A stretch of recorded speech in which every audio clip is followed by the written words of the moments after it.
हाँ, good evening. Patna news में आपका स्वागत है। यहाँ पर उपस्थित हैं प्रोफेसर साहब, कुछ बच्चे के बारे में बताएंगे। बच्चे आज के बच्चे कल के नागरिक हैं और बच्चे पर ही देश का भविष्य है। अच्छे बच्चे बनेंगे तो देश का नाम रोशन करेंगे। बच्चों को बचपन से ही संस्कार देना चाहिए। जैसा कि हमारा शास्त्र कहता है, हम सभी जानते हैं और पढ़े भी हैं रामायण में। रामायण का बाल कांड में एक बात लिखी है भगवान राम के बारे में। प्रातः काल उठाऊं रघुनाथा, मातु पिता गुरु नावहु माथा। उनको कितना संस्कार था कि भगवान रहते हुए और पहले उठते थे तो माता पिता और गुरु की को प्रणाम करते थे, वंदना करते थे, तब काम शुरू करते थे और दिनचर्या करते थे और पढ़ने जाते थे। लेकिन आज के बच्चों में इस तरह का संस्कार बहुत कम है। क्यों? इसलिए कि हम गार्जियन और गुरु भी बच्चों को इस तरह की बात नहीं सिखाते हैं। यह संस्कार समाज के लिए, देश के लिए, राष्ट्र के लिए बहुत ही महत्वपूर्ण है। क्योंकि बच्चों में जब संस्कार नहीं रहेगा, अनुशासन नहीं रहेगा, जैसा वेद की एक लाइन है, अभिवादनशीलस्य नित्यं विधो पशो बिना चत्वारि तस्य वर्धन्ते आयुर्विद्या यशो बलम। वेद कहता है इसमें संस्कार है। जो आदर करता है बड़ों को, उसको 4 चीजें मुफ्त में मिलती है। आयु में वो आगे अधिक दिन तक जीवित रहेगा। विद्या में वो आगे रहेगा। यश भी उसको सबसे ज्यादा होगा। यश चारों दिशाएं में उसको गुंजायमान होगी। और बल, ये उसको मुफ्त में मिल जाएगा। ये वेद का कहना है। तो कहने का अर्थ है कि आज के बच्चे देश के कर्णधार हैं, राष्ट्र के कर्णधार हैं। बच्चों को, हम लोगों को अच्छा बनना चाहिए, बच्चों में संस्कार देना चाहिए ताकि वे देश को, समाज को, राष्ट्र की सेवा अच्छे से कर सके और हमारा देश का विकास हो, समाज का विकास हो, राष्ट्र का विकास हो और हमारा देश और समाज आगे बढ़े। बहुत बहुत धन्यवाद। हाँ, यहाँ पर प्रोफेसर साहब का कहना है कि जो बच्चे अगर एजुकेशन के क्षेत्र में आगे बढ़ेंगे तो देश का विकास होगा, आर्थिक मजबूत होगा, मानसिक रूप से मजबूत होगा। यहाँ पर और क्या कहना चाहते हैं सर? अपना इंट्रोडक्शन थोड़ा दे दीजिए अपने बारे में। मैं तो पहले वकालत करता था। अब सोनपुर पूर्वोत्तर रेलवे कॉलेज का मैं प्रिंसिपल हूँ और मैं इंटर और बीए के बच्चों को पढ़ाता हूँ प्रतिदिन और प्रयास करता हूँ कि उनमें अच्छा संस्कार डालूँ। हमारे कॉलेज के बच्चे बहुत आगे तक पहुँच गए हैं। हम जहाँ भी जाते हैं वहाँ हमारे बच्चे सचिवालय में या दिल्ली जो है पार्लियामेंट में, दिल्ली रेल भवन में हमारे कॉलेज के बच्चे मिल जाते हैं कोई अच्छे पोस्ट पर। तो यह कैसे हुआ? हम लोग मेहनत किए, उसमें अच्छा संस्कार दिए, पढ़ाई के प्रति उन लोगों को प्रेरित किए, तब वे लोग अच्छे बने और आज समाज की सेवा कर रहे हैं, देश की सेवा कर रहे हैं। यहाँ पर प्रोफेसर साहब ने बताया कि इनके पढ़ाए हुए बच्चे जो हैं अच्छे कॉलेज, यूनिवर्सिटी और अच्छे पद पे स्थगित हैं और पद पर हैं। और इसी के साथ और यहाँ पे उपस्थित राहुल सर कुछ यहाँ पर जो प्रोग्राम का जो आयोजन किए थे, राहुल सर के बारे में बताइए। हम लोग एक विद्यार्थी सम्मान समारोह रखे थे जिसमें क्लास 12th का और 10th का बच्चे और बच्चियाँ आए हुए थे और उन लोगों को हम लोगों ने यहाँ पर सम्मानित किए। बहुत सारे गेस्ट, चीफ गेस्ट भी आए थे। पीएन मिश्रा सर हो गए या हमारे गांव के भी जो सर लोग रह गए, सबको आए और बच्चों को बहुत अच्छे तरीक़ा से उन लोगों को सम्मानित किया गया और इसमें बताया गया कि आप लोग आगे की लक्ष्य ऐसे पूरा कीजिए, मेहनत कीजिए, क्योंकि बिना मेहनत का कुछ नहीं होता है। इसलिए बच्चों को कहा गया कि आप मेहनत कीजिए। हाँ हेलो सर, इस आपसे माइंड में कैसा है कि आपको आयोजित का एक बैग आप लोग का प्लानिंग बन गया? देखिए, हम लोग एक एक देख रहे थे कि यहाँ पे शिक्षा जगत में जब तक बच्चों को हम लोग सम्मान नहीं देंगे वो आगे नहीं कुछ कर पाएगा। इसलिए उनको हम लोग सम्मानित किए और बच्चों को हम लोग बहुत बेहतरीन तरीका से यहाँ पे समझाए भी कि आप लोग आगे ऐसे तैयारी कीजिए, आपका ऐसे भविष्य बनेगा। यहाँ पर बहुत सारे शिक्षक गण मौजूद थे और बच्चों को क्या क्या गाइडलाइन किया और कैसे आगे भविष्य में बढ़ना है। और राहुल सर ने इसके इसके बारे में बताया और कैसे इनका माइंड में आया। ये बोल रहे हैं कि बच्चों को सम्मान करना, तब सम्मान जब तक टीचर नहीं करेगा वो आगे कैसे बढ़ेगा, उसको गाइडलाइन नहीं करेंगे कैसे आगे बढ़ेगा। और इस चीज़ को आगे यहाँ पे राकेश कुमार यादव समाज यहाँ पर मौजूद हैं, इस बारे में बताएंगे। बहुत बहुत धन्यवाद है सभी को। आज विद्यार्थी सम्मान समारोह था जिसमें 50 से 60 विद्यार्थी को हम लोग सम्मानित किए।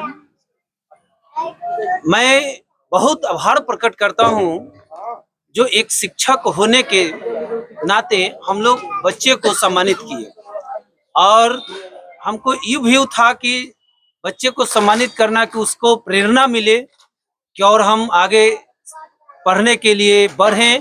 आज 500 के बीच में बच्चे को सम्मानित किया गया और वो बच्चे आगे चल के MBBS, इंजीनियर, दरोगा जब बनेंगे तो उनको हजारों हजारों की संख्या में सम्मानित मिले। इसलिए हम लोग सम्मानित किए ताकि बच्चों के ऊपर प्रेरणा बढ़े। यहाँ पर राकेश यादव जो समाज सेवी हैं, इससे अच्छा समाज सेवी कहाँ मिल सकता है जो बच्चे को भविष्य के बारे में सोचे और आगे बढ़ने की प्रेरणा दे और मेडल, गिफ्ट और आगे की पढ़ाई के लिए जो प्रेरित करे और उनको लक्ष्य और टारगेट के नज़दीक पहुंचाने में सहायक मिले। अभी तक जो यहाँ पर जो राकेश यादव जी ने समाज सेवी का काम करते आ रहे हैं, इनको बहुत दिनों से हम इनको जान रहे हैं, पहचान रहे हैं और इनको से बहुत मैं भी प्रेरित हूँ और यहाँ के समाज भी प्रेरित है जो आने वाले भविष्य में मुखिया का चुनाव भी लड़ने वाले हैं। क्या सर ऐसा सही है? जी जी सही है। जनता हमारे मालिक हैं, जनता का जैसा आदेश रहेंगे हम वैसे ही करेंगे। हम तो आपके बारे में पहले से भी जान रहे हैं कि आप समाज के एकदम अभी होनहार समाज सेवी हैं और आप इसी लगन के साथ लगे रहिए और भी अदर पंचायतों में भी बच्चों को आप उत्सुकता देते हैं, देखते हैं आपको हर जगह हर एक वक्त पहुंच जाते हैं। इससे आपको बच्चों का भी बहुत प्यार मिलता है। बहुत सारे बच्चे बोल रहे हैं कि हाँ राकेश सर ने भी बहुत जगह बच्चों को हेल्प किए। मैं जैसे कि आप कोचिंग में संस्था में जो बच्चे टॉप किए हैं, जो दानापुर कहीं पढ़ना चाहें उनके लिए हेल्पफुल है। जो बच्चे हम लोग के गांव समाज से पढ़ने के लिए दानापुर जाएंगे, वहां दानापुर जो हमारे शिक्षक गण हैं, मैं उनसे रिक्वेस्ट करके इनका फी के लिए भी हम सुविधा रखेंगे, मोहलत दिलवाएंगे। जितना फी लगेगा उससे हम कम करवाएंगे। चलिए इसी के साथ राकेश यादव के बहुत बहुत धन्यवाद जो इस विद्यार्थी सम्मान समारोह का आयोजन किया और यहाँ पर उपस्थित 400-500 यहाँ पे मौजूद थे, बच्चे भी मौजूद थे और आगे यहाँ पर मौजूद सन्नी सर उर्फ धर्मेंद्र सर उपस्थित हैं। और सर यहाँ पर उपस्थित होकर आपको कैसा लगा बच्चों को सम्मानित करते हुए? कार्यक्रम तो बहुत लाजवाब रही, बहुत सफल रहा है ना, और ऐसा कार्यक्रम होना चाहिए, बिल्कुल होना चाहिए ना। और ऐसे कार्यक्रम को लोगों को, समाज के लोगों को, गांव के लोगों को, पंचायत के लोगों को बढ़ चढ़ के मदद करना चाहिए। और मदद एक पैसा से ही नहीं होती है, सिर्फ उपस्थिति दर्ज कर देना भी, कार्यक्रम में शामिल हो जाना भी वो सबसे बड़ा मदद होता है।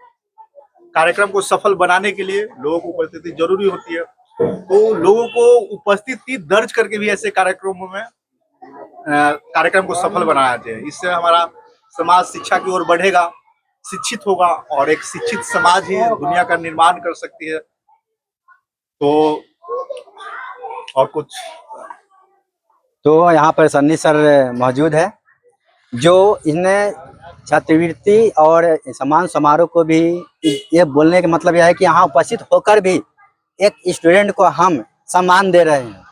ऐसा नहीं कि हम मेडल देके सम्मानित करना ही एक सम्मान है। और आगे हमारे बीच एक और समाज सेवी मौजूद है, कुछ इनके बारे में जानकारी। शिक्षा ही समाज के आगे लाता है, और यहाँ पंचायत के ही अच्छा लड़का हम लोग के मनेर क्षेत्र तो टॉप करबे किए, लेकिन पंचायत के भी नाम हुआ। सबसे ज्यादा तो हम लोग के बुरैया स्थान मैंने जीराखंड टोला के बस्ती में यहाँ इतना भीड़ जुटा, बहुत अच्छा लगा हम लोग के कि चलिए कम से कम एगो प्रोग्राम हुआ एरिया में, नामी लड़का निकला था। यहाँ पर हमारे भी सत्यप्रकाश जी जो भी समाज सेविक हैं, इनको हर एक जगह इनको उपस्थिति देखते हैं। इनको कोई बुलाए ना बुलाए उनमें कोई मैटर नहीं करता, इस समाज के लिए सबसे आगे उपस्थिति रहते हैं। इनसे एक बार पर्सनली बातचीत हुई कि सर आप वहाँ पर नहीं यहाँ पर आ गए, ये बोले हम समाज के लिए कभी भी उपस्थित रहेंगे। क्या सर ये सही है? सही बात है सर। यहाँ पर एक और शिक्षकगण और अखिलेश सर यहाँ उपस्थित हैं, और इन्हीं के बच्चा ने टॉप किया है जिले में। सर आप क्या कहना चाह रहे हैं? सबसे पहले तो सुनील सर, मैं आपको हार्दिक अभिनंदन देता हूं, जो आपने यहाँ के उपस्थित बच्चों को सहारने के लिए आप सेवा दे रहे हैं और बच्चों के बातों को लोगों को पहुंचा रहे हैं और उनसे सीखने का भी काम कर रहे हैं। सबसे पहले मैं यहाँ के जो कार्यकर्ता है राकेश जी और उनका भाई राहुल जी, उनको हार्दिक अभिनंदन देता हूँ कि समाज के लिए, खास तौर के उन युवा बच्चों के लिए आपने बहुत ही सराहनीय कार्य किया है। और इस कार्यक्रम को सजा करके जो जुनून बच्चों में भरा है, वो जुनून आगे चलकर उन बच्चों में आगे बढ़ेगा, और जिसके माध्यम से वो आगे समाज में नाम कर सकते हैं। क्योंकि समाज में शिक्षा का बहुत महत्व होता है, और शिक्षा ही ऐसा एक क्षेत्र है जो समाज को ऊंचाई पर ले जा सकता है, समाज में हर वर्गों को अच्छे से देख सकता है। शिक्षा का उद्देश्य सिर्फ शिक्षा नहीं है, संस्कार भी है। संस्कार के माध्यम से वो समाज में बड़े बुजुर्ग, अपने गुरु को, अपने माता पिता को अच्छे से देखभाल कर सकता है, उनको आदर दे सकता है। और मैं आपको बहुत ही धन्यवाद देना चाहूँगा। हाँ, यहाँ पर अखिलेश सर ने बताया कि एजुकेशन और शिक्षा ही यहाँ पे बच्चों को, स्टूडेंट को आगे बढ़ाने का और समाज को आगे बढ़ाने का काम कर सकते हैं। बिना शिक्षा के आगे नहीं बढ़ सकते हैं। इसने अखिलेश सर ने ये बताया और बच्चों को भी समझाया। और इनका ही बच्चा जो है टॉप जिला में टॉप किए हैं, उनसे भी थोड़ा बातचीत कर लेते हैं। अपना इंट्रोडक्शन दीजिए। मेरा नाम गौतम कुमार है और मेरे पिताजी का नाम श्री ओम प्रकाश राय है। मैं नागाटोला गुड़िया स्थान मनेर पटना का स्थानीय निवासी हूँ। मैंने अपनी प्रारंभिक शिक्षा अखिलेश सर के कोचिंग वैष्णवी क्लासेस से शुरुआत किया था, जिसके परिणाम स्वरूप मैं पूरे पटना जिले में टॉप किया हूँ। इसका श्रेय मैं इन अखिलेश सर को ही देना चाहता हूँ। एक क्वेश्चन पूछना चाह रहा हूँ, जैसे कि आपको लग रहा था कि मैं टॉप कर सकता हूँ? शुरुआत में तो सर बहुत बार लक्ष्य लेकर ठाना ही था और हमको लग रहा था कि हम टॉप करेंगे। पूरा कॉन्फिडेंस था सर कि हम टॉप करेंगे। यहाँ पर स्टूडेंट गौतम कुमार जी हैं, जो इनको अंदर से ही लग रहा है कि मैं टॉप करूंगा। जिस दिन खुद के अंदर कॉन्फिडेंस आ जाए, ये टॉप लिस्ट में आने बड़ी चीज नहीं है। टॉप बन गए और टॉप बनने के बाद लिस्ट में नाम है, टॉप जिला में क्या किए? टॉप किए। क्या कारण था कि आपका टॉप 10 में नाम नहीं आया जिला में? वो तो सर हम नहीं बता सकते हैं, लेकिन हम सोच रहे हैं कि मेरा ही कुछ कमी रह गया होगा जो पूरा बिहार में रैंक नहीं मिल सकेगा। क्या आगे करने के क्या करना है? आगे तो सर पहले 12वीं करना है साइंस से, और उसके बाद मेरा ड्रीम है एनडीए क्लियर करना है सर। चलिए, जो गौतम कुमार जी हैं, जो क्लास 10th में टॉप जिला में टॉप किए हैं, जो आगे चल के यूपीएससी, एनडीए और की तैयारी करना चाहते हैं। और आगे जो गौतम कुमार जी का जो स्टूडेंट है जो टॉप जिले में टॉप किए हैं, उनके पिताजी से कुछ बातें करते हैं, कैसे बच्चे को अपने संस्कारों के थ्रू और कैसे बच्चे घर में पढ़ रहे थे, कैसे गाइडलाइन किए, उनके बारे में बताते हैं। आज का यह प्रोग्राम देखते हुए बहुत अच्छा लगा। हमारे भाई राकेश कुमार यादव ने इस प्रोग्राम को करते हुए और यहाँ पर जो भी बच्चे लोग का बुलाकर जो भी पुरस्कार दिए, बहुत अच्छा लगा। और आने वाले समय हमारे राकेश जी इसी तरह बच्चे को उत्साहित करते रहें। और बाकी रह गया मेरे बच्चे के ऊपर, बच्चे को हम जब भी आते थे, चाहे जब भी कहते थे, तो बेटा कम से कम दिन भर कहीं रहो, बाकी 6 बजे के बाद कम से कम पढ़ाई पर बढ़ जा। तो ज़्यादा मैं प्रेशर इनको नहीं दिया। मैं जब भी ड्यूटी करके आता था 11 बजे रात में, तो इसको देखते थे तो बस एगो टेबल पर लाइट बार कर और ये 2 बजे रात तक पढ़ाई करता था। और पढ़ाई करते समय कभी हम इसको देखते थे सो जाता था, तो बोल देते थे बेटा सो जाओ, तो कहता नहीं पापा थोड़ा क्लास चल रहा है, हमको 6 घंटा का क्लास है, क्लास कर लेंगे तब सो जाएंगे। मैं सोचा तो ठीक है, बच्चा का उमंग है तो पढ़ने दीजिए। फिर हम जाके अपना सो जाते थे। इसके बाद बहुत अच्छा लगा पढ़ाई करते हुए। मैं यही चाहेंगे तो ये हमारे जितने भी पटना जिला में बच्चे लोग हैं, चाहे पंचायत में हैं, सब बच्चों से मैं आग्रह यही करूँगा ताकि सब बच्चे तैयारी करें, सब बच्चे एक लक्ष्य रखें, तो हम भी कंपटीशन में आगे की बढ़े। यहाँ पे गौतम कुमार का पिताजी अभी जो बता रहे हैं कि जो बच्चे को जो पहले है कि संस्कार और उसके टाइम टेबल के अनुसार उनको प्रेरित किए, और इनका बच्चा जो है जिले में टॉप आए हैं, पटना जिले में क्या है टॉप आए हैं। मैं यहाँ पटना न्यूज़ के तरफ से हूँ, जो इस चैनल को लाइक और सब्सक्राइब कीजिए, और कैमरामैन को बहुत बहुत धन्यवाद, वो बहुत अच्छे से इसको सीन को रिकॉर्डेड किए, और कैमरामैन नागमणि को बहुत बहुत धन्यवाद। और पटना न्यूज़ को आप लाइक एंड सब्सक्राइब कीजिए। धन्यवाद।